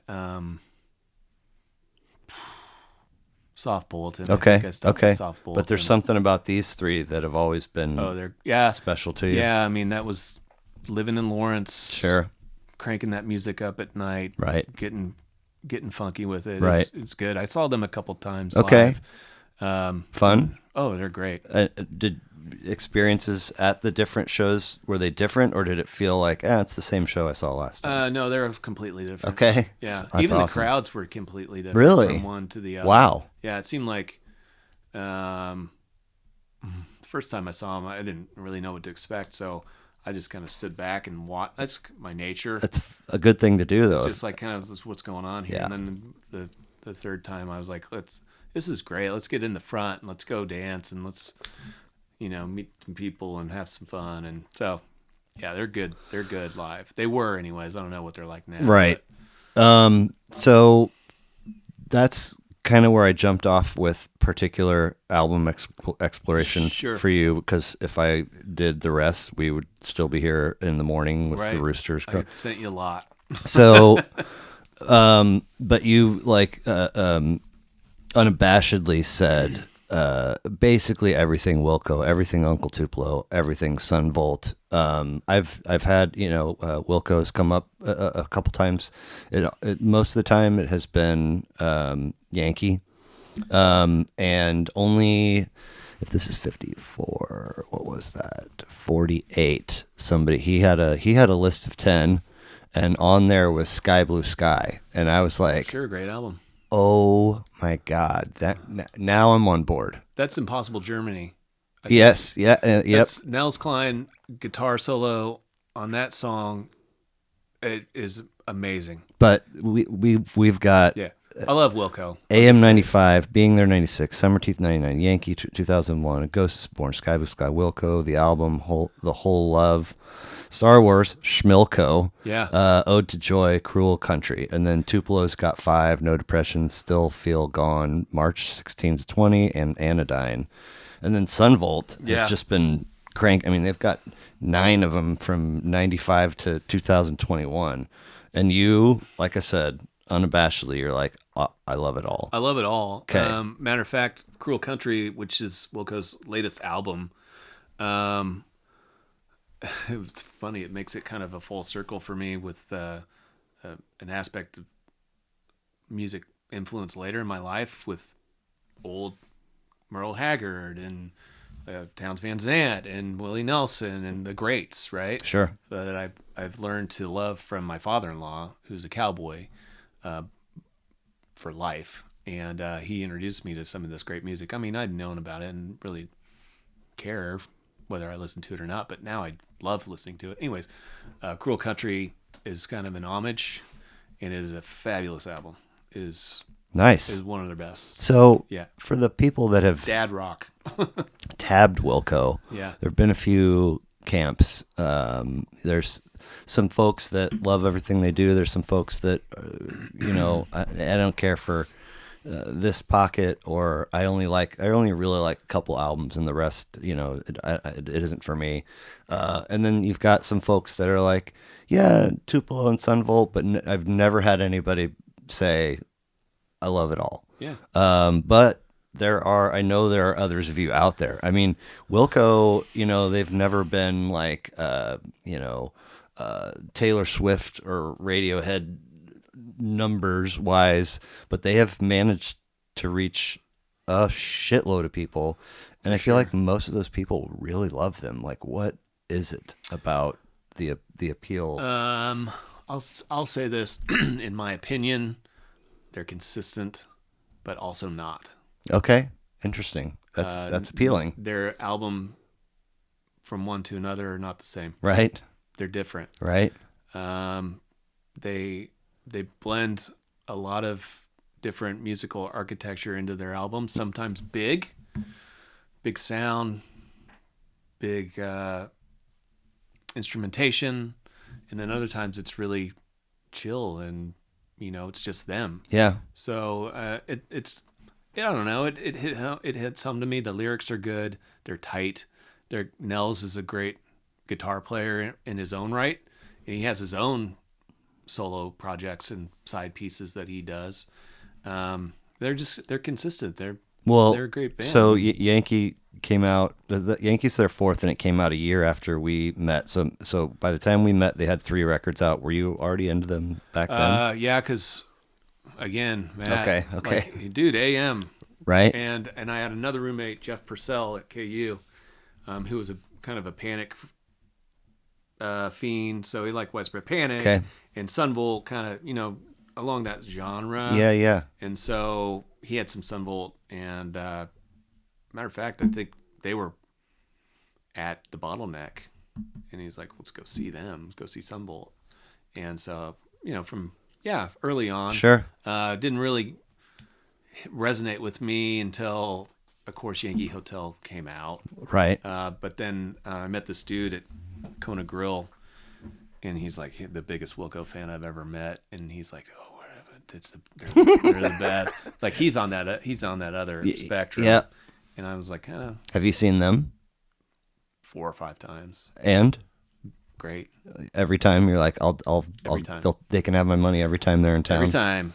Good show. Okay. Really good show. One of the best shows I've seen of theirs was at Grinders. Okay. A couple years ago. Really? Yeah. Outdoor. That seems like too small of a venue for August them. night, man. Oh, dude, it was great. This is our third attempt to sit down together and do this, and the first was titled Hot August Night. It was? In the invite. Yeah. Really? Yeah. Yeah, you said it in a text, and so anyway. So that was August of 2020. Okay. You invited me to do this? Well, I mean, it was whenever we landed on a date. That's ridiculous. I gave I'm you. sorry. Oh, it's all good. You're here now. All right. That's all that matters. Right. And also, well, whatever. It doesn't matter. Yeah. But Steely Dan. Yeah. Dude. You just Don't even said go. Steely Dan, the whole catalog. So amazing to me Has that anybody else dropped on them?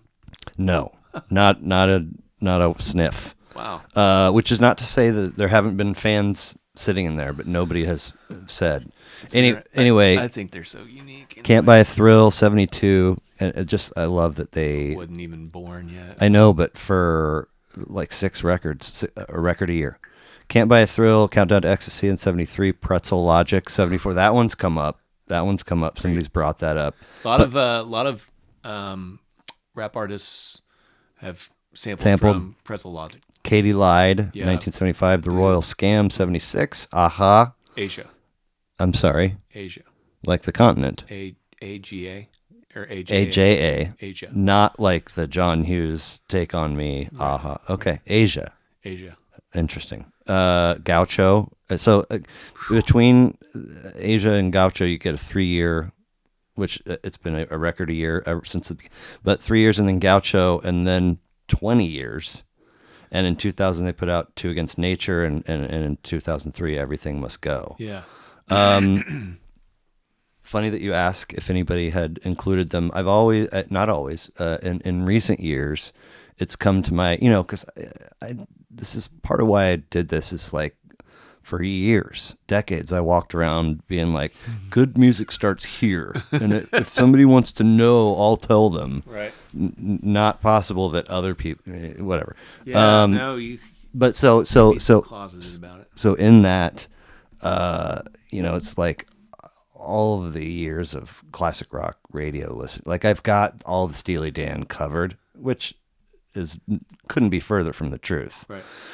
So, but I thought that for a while, and then I don't think I thought about them at all really for a bit, and then they started coming up again and coming up again and coming up again, like every time I turn a corner, and it almost became sort of like Rush. Like there is a tribe out there that are like, dude, Steely Dan. And enough people say it, and you're like, okay, I clearly have some homework to do. But what is it about? I mean, like they've got a funk sound and some fantastic musicianship.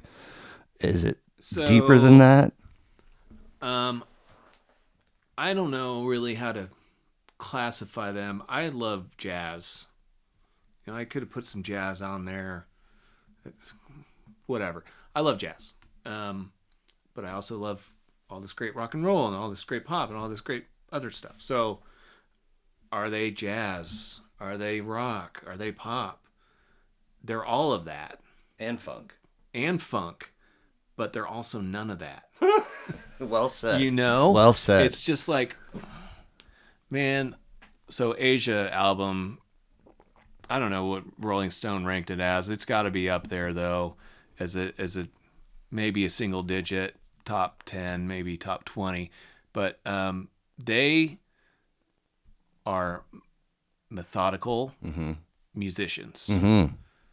They will spend countless takes and dubs and overdubs and piling it on to get the sound that they want. They're so technical when it comes to how they're mixing their albums. But it also feels like they're loose. Totally. I mean, and they're so tight. I don't know how to marry those two things. That's what boggles my mind. And if you just sit down and really listen deep to some Steely Dan, you're just like, what the hell are they doing? And how are they doing it? I think there's 40 plus musicians listed on the Asia album. Are you serious? Yeah, for credits. Wow. I may be wrong on that, but I know that there's a lot. Wow. But they're the Walter Becker, Donald Fagen, Steve Gawd, who is an elite drummer in his own right. Those three guys together, and then Jeff Baxter playing on the back for a lot of the albums. Those four are the core. But they brought in all these studio musicians who are just so, like, you would never hear an album from one of these guys who are playing in the background. But when they're all coming together, it is beautiful. Yeah. And it is just amazing, well orchestrated, not for the radio. Sure. But at the time, you're like, dude, 70s, man. Like, put on my bell-bottom, big old polyester pants and go do some coke and drink some Chablis or something. Some Chablis. And have my friends over. And we're going to listen to some prog rock and sit by the pool. Yeah. And drink Mai Tai, whatever. Yeah. But that sort of groove, I think, is that culture or whatever you want to say, however you want to identify it as, that relates to me in some reason. And you can put it on in the background and just have it on. Yeah. Go clean the house. Yeah. It is it's groovy. Yeah, it's groovy. And I, you've given me sort of a homework assignment of sorts in that I bet you it wouldn't take long if you start nosing around in that list of credited musicians, whether it's that record or their entire discography. And I love when you start uncovering relationships with other artists, like, oh, that guy fucking recorded with Michael McDonald. Like, I hated him. I still hate him forever. Yeah, but he's earned a little respect in my old age, I suppose, for sure, for what he's done with a couple of their songs. Yeah, Yeah. So, but no, I get it. Yeah, they've touched a lot of musicians, and to the fact that even to this day, like I hate Kanye. Hate's a harsh word, but I don't listen to him. But he's sampled Steely Dan music. Okay. So Yeah. they're still relevant. 100%. And would be, I think, even without folks sampling. Yeah, and so I think part of it, my attraction to them is since my love for jazz and my love for all this other music that's influenced my life. It all just comes together with them. But like you said, like how do they come together? But yet not. So. Need to give shouts out to Nothing Shocking by Janes. Sure, yeah. And Velvet Underground and Nico, which you were initially toying around with including. Those are great albums. And at one point, I think it was just totally random, but this is some time ago, I think. But I discovered that I was completely uninformed or perhaps misinformed about Ryan Adams. And I think I talked to you and you had just you and Janie had just seen a show the previous night or so, I don't remember how he came up, at the Uptown. but I was like, huh? And you're like, dude. And I was like, whatever. And then years later, I was like, oh, yeah, he is amazing. So are you still... So he's put out a shitload of music. Yeah, his band prior to his solo is the Cardinals, which was great band. He's fallen off from me. Okay. Just from his stuff. His dumb things that how he treats people. And, it's just I'm not aligned with that, so I could just pretty much cancel him. So you can. He's got great albums, right? But I'm not going to really seek him out to put that music on. I understand. I also discovered kind of recently, when I was getting this thing off the ground, that he's like got some serious producing chops too. Mm-hmm. Like he's been brought in for projects, and it's like his presence really, just because he is good at that. Yeah, I think. he has a good ear. Yeah. His heart is not there. Well, I mean, maybe it's trending in the right direction now. Yeah. Can you fix that though? Can you fix what's the saying? You can't fix stupid. Yeah, right. Forrest Gump. How do you Louis from that sort of shit? Louis handled his own version pretty gracefully. I loved him, and I'm not. He's trying. Louis is.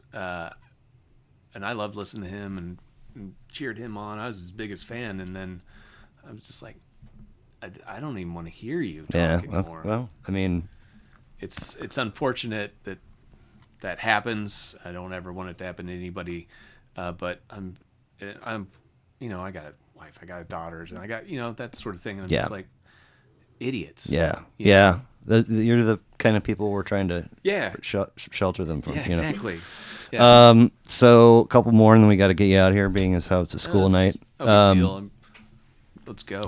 If you wake up in the morning and discover that you have inherited $150 million, that's pretty good. How different does your day-to-day life look? Well, that's a good question. I'd probably have a I don't know. I mean, do you continue? Some people are like, I'll just keep. I like my job. I'll keep working. No, I would not work. Yeah. Okay, no, I love my job now. Obviously, you still have young people that you're raising, and so there's that. But I mean, travel, new hobbies, projects. I would probably do some philanthropy work. Okay. My kids really love animals and taking care of animals, not just dogs and cats, but in general, horses, that sort of thing. So I probably would start some sort of project to make sure that animals are taken care of. Cool. Maybe buy a big chunk of land and a nice house and have a sanctuary type of thing. I like that. I just remembered in asking you this, that you,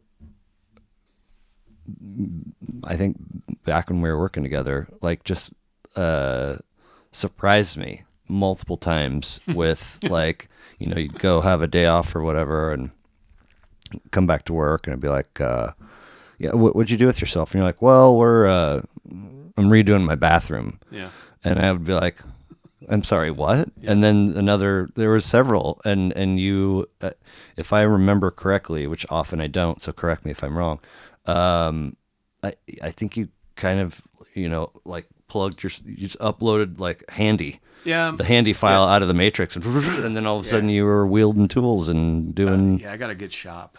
Okay, so I would probably maybe I'd make like cool cutting boards. Okay.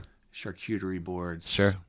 I have a problem sourcing good walnut and some interesting woods to work with, so I'd try and tap into a good. So you still Sure. mess around with stuff. Yeah. And the place you are right now, is everything the way you want it? No, I mean, besides the kitchen. Yeah. No, our house. Yeah. No, it's always a work in progress. But I mean, will you still take on things, or do you hire? Oh no, I'm because of time. I'm at the point where I will do as much as I possibly can, and then pay someone. Sure. Okay. Okay. Fair enough. But if if I got time and money on my hands, sure. Whatever. I don't know. Right. I do something, I might not. So okay. So you're only.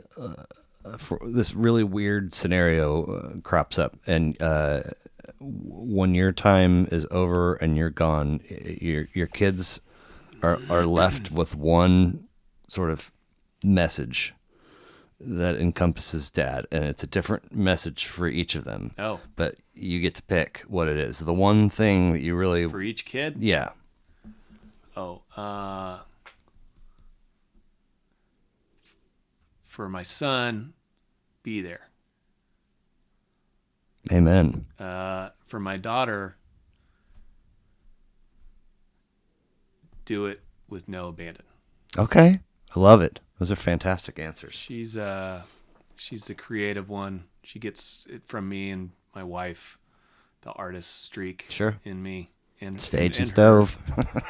And that's my palate, like food. Yeah. And my wife, drama and stuff. So my daughter's very good at art. She's very good at watercolors, and she's getting into acrylics. Is she a second guesser? Does she like? Oh, she just get in her own head. I want to build her up okay. as best as I can, Great. as much as I can.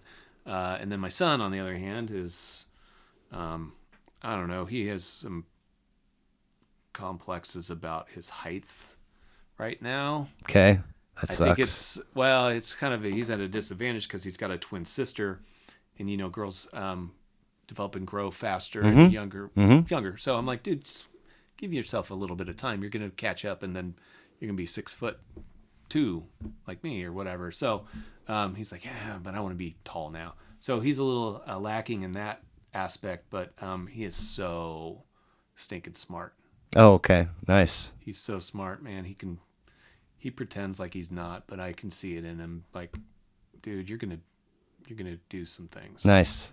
But he also has a big heart. That's great. So he kind of shrinks up a little bit, but he also has that compassion and empathy for others. And my daughter is just like tennis, art. She does stop motion animation movies. Cool. And shorts, and she wants to get on some social media, and I'm like, no, not yet. Not yet. Yeah. You just got a phone, honey. Really, calm down. You need to behind the scenes for both of your kids. It sounds like you need to be practicing your Big Lebowski voice. Yeah. Take it easy, man. But my daughter likes to film me making fresh pasta dough and raviolis and tortellinis, and she's sharing that. Are you? I mean, the cooking lane of TikTok is immeasurably wide. I can't compete with that. We have a great social media team at my company. Okay. They do a great job cooking. Nice. On TikTok and especially Instagram. I think we've got 1 million followers. Dang. A lot. I might be misspeaking on the number, but we have a lot. Okay. So we've got a good crew. Nice. It's professional looking. Sure. Whereas I've got my product out on the tip. It's fun. Sometimes it's fun to watch though. It's not so polished. Chef's reactions. Yeah. I don't ever want to be on Chef's reactions. Right. For TikTok. Right. Unless he's giving you a 10 out of 10. Awesome. I'd eat it all.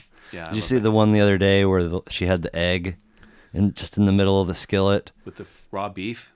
No, I don't. It's not even worth. But Okay. Anyway, complete this sentence. The world would be a better place if only. There were no guns. Amen. Another killer answer. Yeah. So what's this? You know, 21, 22 years together, you and Janie. What's the secret to keeping that thing healthy and happy? You know what? She's been the force in my life. If I hadn't met her, I don't know where I'd be right now. For real. Like, she's helped me stay driven and focus on my culinary career and point me in the right direction where I was a little unsure about maybe pursuing this career path. You know, like, what do I know about sales? You know? Right. You know, like, she's like, no, you got to do this. Right. You got to give it a shot. And look, you know. Sure. So, I don't know. The secret is, and it's taken me a long time, but tell her everything. Okay. And it's a two-way street. My next thing was a two-way street. So she's always done that. Okay. I'm not always, but in the early stages of our marriage, is very kind of guarded, you know. For good reason. Look, man, I had some self-defense mechanisms that I was really good at, and I could suppress it with booze and work and being at work for 16, 17 hours a day, and, you know, come home and whatever. Turns out there's a short shelf life on that whole approach, if you even want to call it that. Yeah. So, and also make plans. You know, restaurant week was last week. We made plans. We had a nice dinner together at Stock Hill. Okay. So, those sort of things. It's the little things.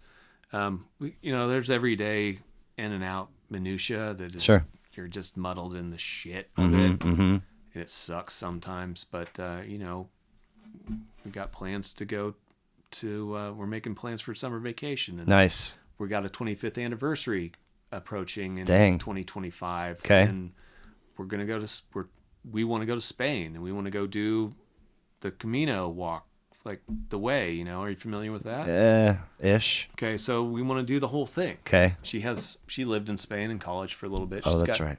Aunts and uncles that are over there, and people that she knows. So we want to spend 3.5 weeks there. And, just the two of you? Well, if we can take the kids, we will. But if you can't, you'll make other arrangements? Yeah, well, they'll be 15, I think. Right, so right. Why wouldn't we take them? Yeah. Dude, how many chances do you get to go? Well, who knows how many chances you get to go to Europe or do that sort of thing. But, like, right. I want to go and show them everything I can and go eat at some kick-ass restaurants and have some great wine and some great scenery and make a memory. Nice. So I love it. I don't know if that's a secret or not. I didn't have any insight into marriage and relationships as a kid because my parents were divorced. So I just know what I know. Right. And I'm making it up as we go along. I think. So what does, as we sit here in January of 2023, you know, we've, I don't want to necessarily single out Gen Xers, but I also kind of do, because I think that we are, and TikTok is constantly affirming this, latchkey kids and divorce and a lot of things. Sure. But we've literally watched music consumption go from vinyl to 8-track to cassette to CD to digital to streaming. Seen it all. And so what's it going to look like in January of 2043? I don't know. I hope that there's no, like, AI.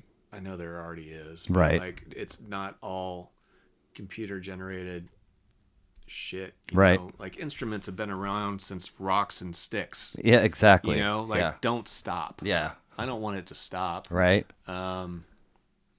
If it does, then our, I mean, cultures and everything, it's a backbone, and it's unfortunate to me to see people who don't understand or begin to even comprehend music, like Or value it. or value it, and if you can value it, but it makes me sad for them. Right. Same thing with food. I'm like, so you just eat food, you don't make them an exhibition about it, or not that you need to be an exhibitionist, but Right. like, let's take some time and put some love into it, and like, let's listen to this music and figure it out for yourself, and what kind of feelings does that invoke in you? Like, same with food. Well, it's the another project is I want to at some point sit down and revisit, and some of it visit for the first time.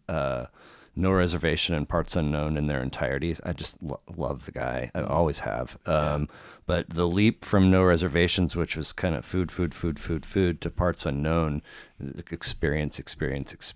Mm-hmm.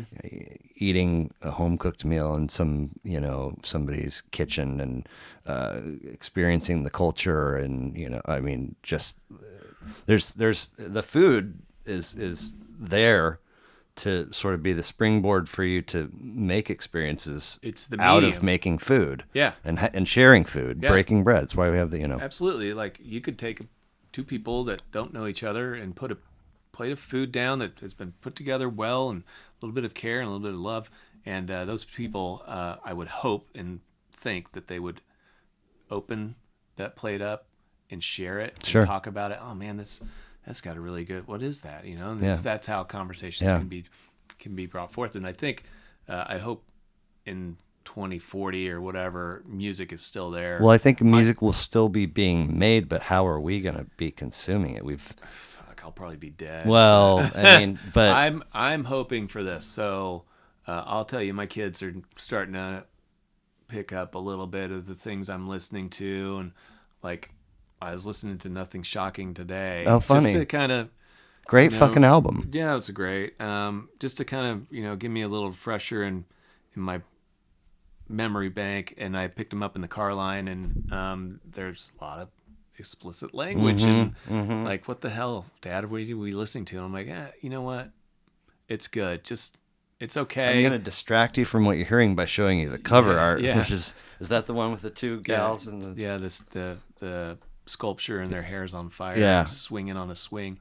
But I'm just like, I hope that music is still being consumed in a good, positive way, and people are still getting into it like we did. I hope that like rebirths continue to be like when I first heard that folks were like vinyl was kind of the pulse all of a sudden was I was like pff. Now I'm like, that's I love that. I wish it wasn't as expensive as it is, but I'm glad that it's. Where do you go? Have you? I've been to two places. I've been to Records with Merritt and Mill. They're both in Westport. Go to Brothers Music on Johnson Drive. Okay. I don't know if it's before Lamar, so it's east of Lamar on Johnson Drive on the north side of the street. They used to have a bigger store across the street, but I think they moved into this other space because they had a bunch of other stuff in that store that they didn't really want to focus on. Now it's just some good. Somebody told me that there's a third place in Westport that's slightly more affordable, and then the Seventh Heaven is also. Seventh Heaven's great. Yeah. So you find new vinyl mixed in with the old. Sure. Seventh Heaven's good though. I haven't been to Seventh Heaven in a while. Right. Of course, there's online just. I know. That shit but from but eBay or this is a garage sales. It's a spend that I have to be mindful and intentional about. Facebook Marketplace. Good call. Good call. I picked up some scores there. Sure. Like, milk carton crate of them. Wow. Some of it's throw away. Yeah. Like, whatever. But some of those some good finds. Somewhere in the mix of all of our communications to make this evening happen, you said you feel like this has got a good trajectory. This little outfit, this show, Your deal. yeah. It does. I mean, for sure. Like, so when did you start this?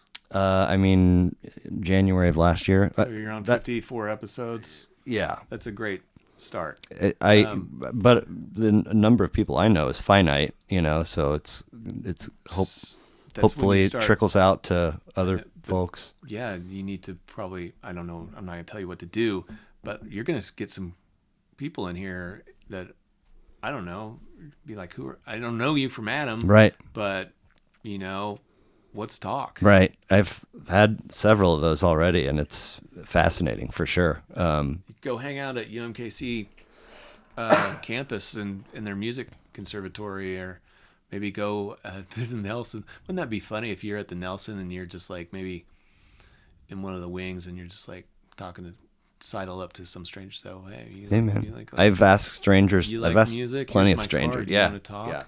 Yeah. Or something. Or maybe if you're at a record store. Yep.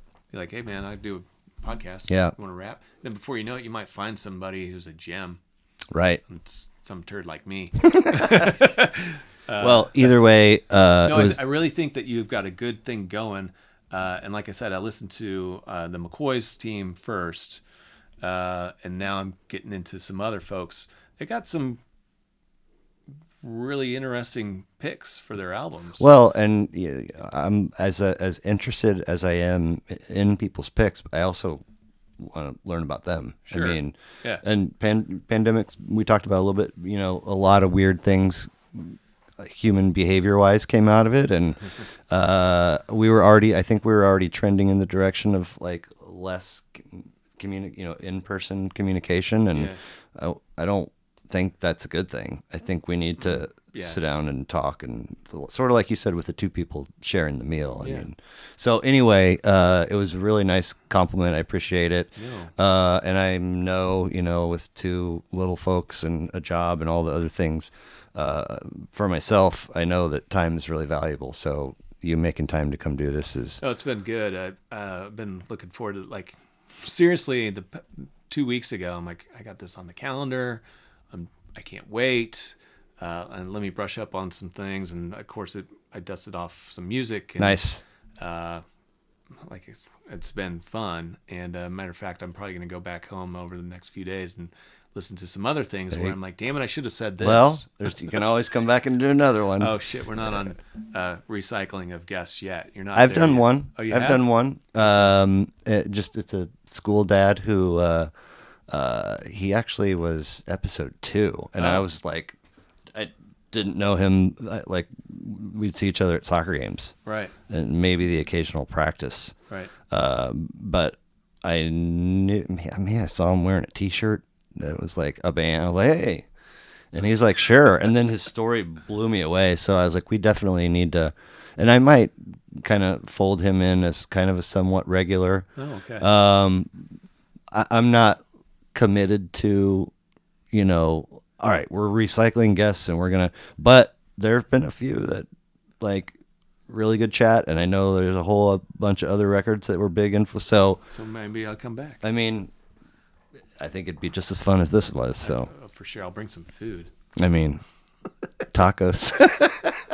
I don't know, dude. I've been craving some tacos lately. I've not had any good tacos. Your text asking if there were going to be tacos tonight was Pavlovian. I was like, oh my God, that sounds delicious. But that's funny. Anyway, Steve Woods, Esquire. Are we done? Thank you so much. Hey, thanks for having me. We are. Dr.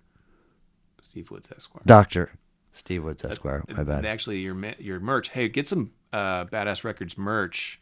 It's really sweet. No, you're here. I'm there. Oh, So you're pointing to the really good stuff. Can you give me a sticker too? Yeah, I've got a whole thing of them. Yeah, I'll start leaving them everywhere. There you go. Thank you again for doing that. My pleasure. Much appreciated. And badassrecordspodcast.com. Click on the merch tab. You can see what there is and more stuff to come. I got some custom stuff that my gal's working on behind the scenes, and so it'll be there if you want to throw it on your credit card. I'll check it out. Cool. Thanks, Steve. Yeah, thank you. Bye. Bye. That's good.